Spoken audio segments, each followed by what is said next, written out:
ẹ̀yin olólùfẹ́ mi ẹ tún wá gbọ́ o ẹ tún wá gbọ́ o Kàrímọ́ ti jáde síta o Kàrímọ́ tún ti bínú tán o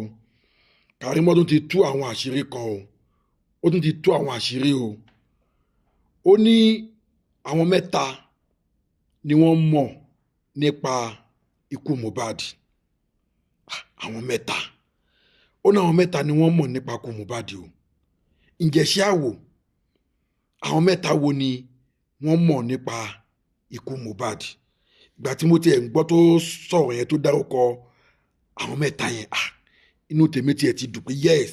olúwa ò ṣe àsìkò ti tó àṣírí ti fẹ́ tú bọ̀tí nígbà tó máa wá dárúkọ àwọn tó dárúkọ àwọn yẹn a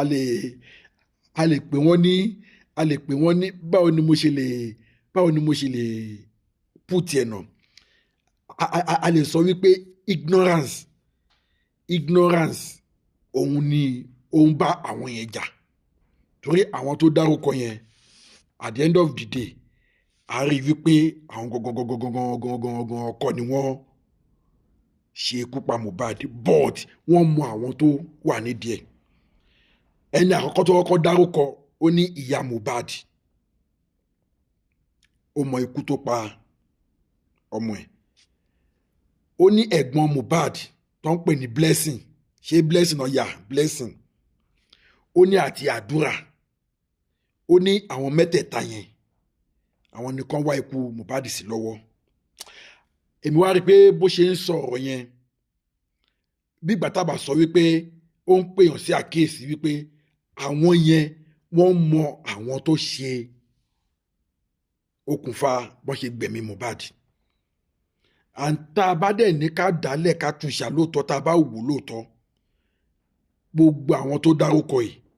wọ́n mọ nǹkan tó ṣẹlẹ̀ sí Mohbad lóòótọ́ wọ́n mọ nǹkan tó ṣẹlẹ̀ sí Mohbad wọ́n mọ ibi tí ọ̀rọ̀ yẹn ti wọ́ wá wọ́n mọ àwọn tó wà nídìí ẹ̀ tá a bá ní ká wò lóòótọ́ wọ́n mọ àwọn tó wà nídìí ẹ̀ lẹ́gbẹ̀ẹ́ kan ìṣẹ̀mọ́ kan wò pé Kàrímọ́ ò mọ nǹkan tó ń sọ but nídàkejì mo tún wá wò pé lótìtọ́ àti lódodo kò ń ṣàwọn yẹn gangan ni wọ́n bóyá wọ́n gun ni wọ́n ṣe kíní kò ń ṣàwọn yẹn gangan ni wọ́n ṣe but àwọn yẹn wọ́n mọ àwọn tó ṣiṣẹ́ yẹn òun náà sọ ó ní tán bá mú wọn dáadáa àwọn tó ṣiṣẹ́ yẹn gangan wọ́n máa yọjú ṣòṣẹ́ rí pé ó ti clarify yẹn bẹ́ẹ̀ yẹn pé tán bá mú wọn dáadáa àwọn tó ṣiṣẹ́ yẹn wọ́n máa yọjú tó fi hàn wípé ìyá Mohbad àti Blessing àti àdúrà wọ́n mọ àwọn tó ṣiṣẹ́ yẹn ó wá lè jẹ́ pé lára àwọn tó ṣiṣẹ́ yẹn ni Wùnmí wà o fine but ẹ jẹ́ kí n wá tan ìmọ́lẹ̀ sí yín fún kankan ẹ jẹ́ kí n tàn mọ́lẹ̀ sí kankan fún yín kí ó yé yín lórí ọ̀rọ̀ Mr. Yomi Fabiyi tó ṣẹlẹ̀ tí wọ́n ti sanwó ẹ̀mí wọn tó ti ń fi ikú lé wọn kiri báyìí ó wá jẹ́ kó clear sí mi clear pé Wùnmí gangan kọ́ ló ní intention àti gbẹ̀mí Mohbad ẹ lólùfẹ́ mi ẹ má ṣì mí gbọ́ o ẹ jẹ́ ká ti ibi ìṣáná kíyèsí ogun o tẹ́rí tí nǹkan bá ń ṣẹlẹ̀ ọ́n níta bá ń sunkún a máa ríran tí èèyàn bá ń sunkún báyìí èèyàn máa ríran ṣé rí ibi tí ọ̀rọ̀ justice for Mohbad tó gbé dé yìí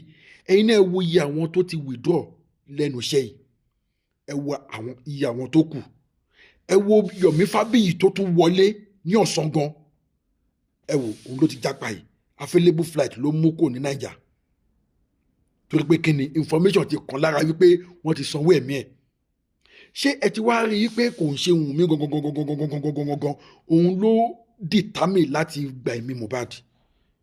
wọ́n lo Wùnmí àwọn tó ṣiṣẹ́ yẹn wọ́n lo àwọn tó wà ní gangan wọ́n lo Wùnmí as a instrument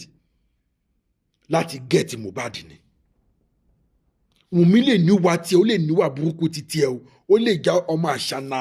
àṣà ọmọ ìtàn pé ó yá but wọ́n lò ó fi ara ẹ̀ sílẹ̀ láti lò ó release ara ẹ̀ as a instrument láti lò against Mohbad àwọn tó wà nídìí ọ̀rọ̀ yìí wọ́n ju àwọn tá à ń expect lọ Ọlọ́run wọ́n ju àwọn tá à ń expect lọ ohun tó wá mú Kàrímọ́ tó fi wá jáde tó fi wá sọ̀rọ̀ yẹn ó ti wá fi hàn pé àwọn ìyá Mohbad àdúrà àti blessing wọ́n mọ àwọn tá à ń sọ ìbọ̀t ẹ̀rù ń bà wọ́n láti declare wọn ẹ̀rù ń bà wọ́n láti dárúkọ wọn. òun ló jẹ́ kí Karimo kó jáde kó point wọn. tẹ́ bá tiẹ̀ wá rí èpè tí Karimo tó ń gbé Liam ṣe lẹ́nu ọjọ́ mẹ́ta yìí èpè yẹn ti le jù. àwọn kan tiẹ̀ tó wá ń bú Karimo pé wáì tó ṣe ń gbé Liam ṣe pé but ẹ wá gbé èsì tí Karimo náà fún wọn. ẹ̀yin olùfẹ́ mi ṣé tó bá yẹ pé ẹ̀yin náà ni ṣé ẹ̀yin náà lè lajú sílẹ̀ káwọn kan máa ṣépè fún ọmọ tiyín kẹ́ wá fọwọ́ lẹ́rán báyìí kẹ́ máa rò pé yá ẹ máa ṣe lọ o. ó ní bí Mohbad ṣe dákẹ́ tó jẹ́ kán gbẹ̀mí òun ò lè dákẹ́ bẹ́ẹ̀ kóun jẹ́ kán bá yé ọmọ tòun jẹ́. ṣé ẹ ti rí i pé àròkọ ọ̀rọ̀ ló pa ń bẹ̀ yẹn. Mohbad ò lè tún wá dákẹ́ náà because ó pariwo síta o ó kọ petition o àwọn ọlọ́pàá mọ̀ sí petition yẹn o wọn ò dẹ̀ ṣe kankan lórí ẹ o kò yẹ kí bí Mohbad náà ó dákẹ́ finally náà o ó sì gbìyànjú náà o kájà tó pé bí ìgbìyànjú ariwo yẹn ò tó ó sì gbìyànjú náà ó sì sọ̀rọ̀ síta ó kọ petition ó dárúkọ àwọn tó ń bólé ẹ̀ ó lọ sálágbọn ó rìpọ́ọ̀tù ń bẹ̀ àwọn yẹn ni ò ṣe nǹkan kan sí o. òun ni Karimo wá fi ń give excuse sí pé òun náà lè lajú sílẹ̀ kóun jẹ́ kán gba ẹ̀mí ọmọ òun bọ́n ṣe gba ẹ̀mí Mohbad torí èpè tó ń wọn Liam lẹ́nu ọjọ́ mẹ́ta yìí in fact ó kọjá bẹ́ẹ̀. ó ní bí àwọn tó ń sọ̀pọ̀tì Wùnmí bọ́n ṣe ń wọn ọmọ òun lépè náà nìyẹn ọmọ òun ṣẹ̀wọ̀n ṣọmọ òun ṣẹ̀wọ̀n àbọ̀ ọmọ òun ní nǹkan kan ṣe pẹ̀lú wọn tó jẹ́ pé ọmọ òun ni wọ́n ń wọn èpè fún òun náà wà ní dákẹ́ òun náà máa wá wọn Liam lépè torí èmi tẹ́ ń wo débi tí dé sí ẹ̀kọ́ pé Liam is a innocent child ọmọ tó wá ní tó wá ìjíǹde ayé ẹ̀ ìwọ ọmọ Wùnmí yìí ó dẹ̀ ń forí ọmọdé yìí ó dẹ̀ in fact ó ti bá yé ọmọ yìí gan jẹ́ láì tẹ̀ tí dàgbà ó ti bá yé ọmọ yìí jẹ́ láì tí dàgbà wo adúrú èpè tán tí ń rọ̀jù sọ ọmọdé yìí lórí ìwọ ìyá yìí náà dẹ̀ ló ṣòtìrín sìn gẹ́gẹ́ bí ọ̀rọ̀ tó ló wá sọ pé a ó bẹ̀ṣẹ̀ bàbá wò a ó bẹ̀ṣẹ̀ ìyá wò lára ọmọ sórí pé ẹ̀ṣẹ̀ náà ti ń bẹ̀wò lára ọmọ yìí o ò tí ì kú o wọ́n ti ń bẹ̀ṣẹ̀ wò lára ọmọ ẹ̀wọ̀n mi sórí bó ti tán fún ẹ ó ti parí fún ẹ ọmọ kan ṣoṣo tó kọ́kọ́ bí láyé iná òun náà nìyẹn o òun náà ti ń fi èpè dálọ́lá òun náà ti ń fi èpè wò ọlọ́run ẹ lólùfẹ́ mi jọ̀ọ́ ẹ bá mi share fídíò yìí ẹ bá mi share fídíò yẹn jọ̀ọ́ kó go viral kẹ́lẹ́ bá mi subscribe sí Ẹlẹ́yẹlé Global TV lórí YouTube bákan náà lórí Facebook Ẹlẹ́yẹlé Global TV fún àǹfààní ẹ̀yin tí ẹ mọ nǹkan tí Karimo jáde tó wá sọ lórí àwọn tó gbẹ̀mí Mohbad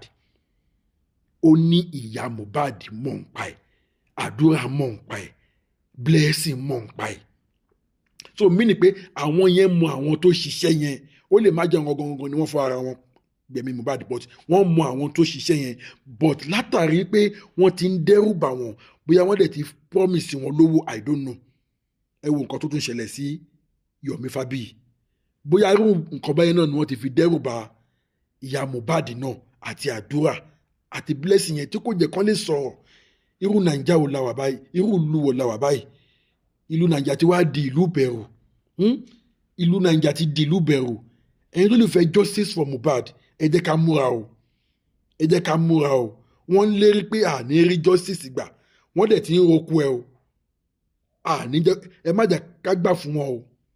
wọn ò ní succeed lágbára Ọlọ́run justice for Mohbad yìí a máa rí gbà lágbára Ọlọ́run a máa rí justice for Mohbad gbà ẹ̀yin olólùfẹ́ mi ẹ jọ̀ọ́ ẹ bá mi share fídíò yìí